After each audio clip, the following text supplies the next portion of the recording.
Tomorrow at this very hour, polls will be closing or about to close in significant bellwether races. In Ohio, voters will decide whether or not to enshrine abortion rights in their constitution. They'll also vote on legalizing marijuana. In Kentucky, the governor's race is a test of whether voters are more motivated by abortion rights or their support for Donald Trump. In the Mississippi governor's race, Democrat Brandon Presley is doing much better than expected, with Republican incumbent Tate Reeves dealing with a major corruption scandal. And in Virginia, school board races will determine whether the far right is in charge of what children learn in school, while control of the state legislature could determine if it remains the last Southern refuge for abortion rights. Joining me now to discuss is MSNBC correspondent Shaq Brewster, who is in Lexington, Kentucky. Shaq, great to see you. Love the jean jacket sort of action thing you got going on. That's great. So, Shaq, here's my question.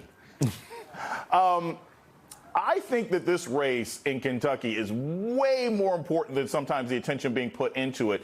But it's interesting because it doesn't seem like it's ever been all that close.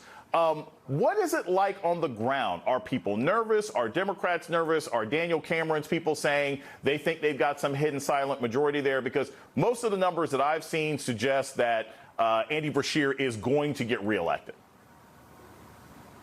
Well, Jason, you said the word nervous, and that is the same word that I'm hearing from voters on the ground on both sides of this. When you talk to the campaigns, they both say that they're feeling good, but they both acknowledge that the result will be close. You're hearing that from Andy Beshear's campaign. He just wrapped up an event here in Lexington. He's having another one in Louisville later tonight. A big crowd here. He says he's feeling good. They feel like they're seeing positive indicators.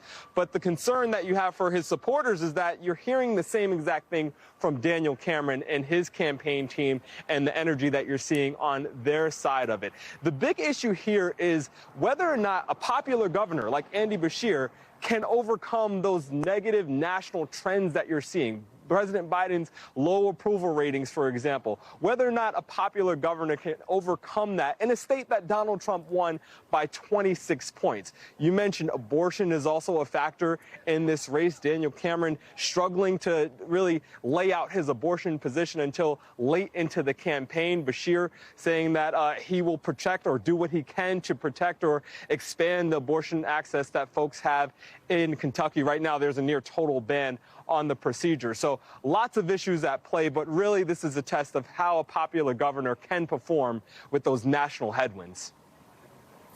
Two quick questions about Ohio. You've got abortion on the ballot. You've also got marijuana on the ballot. Which one do people seem to think is driving voters more?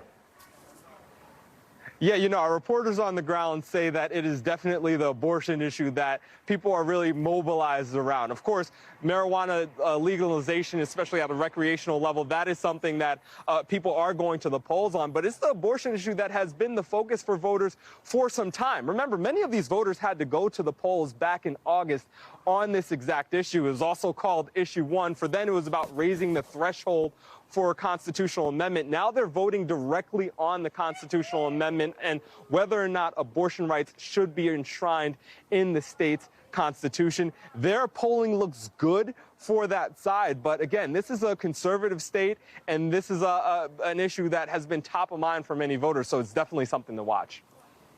15 minutes ago, Ohio was a swing state. Now it's red. Shaq Brewster, thank you so much for joining us tonight on The ReidOut.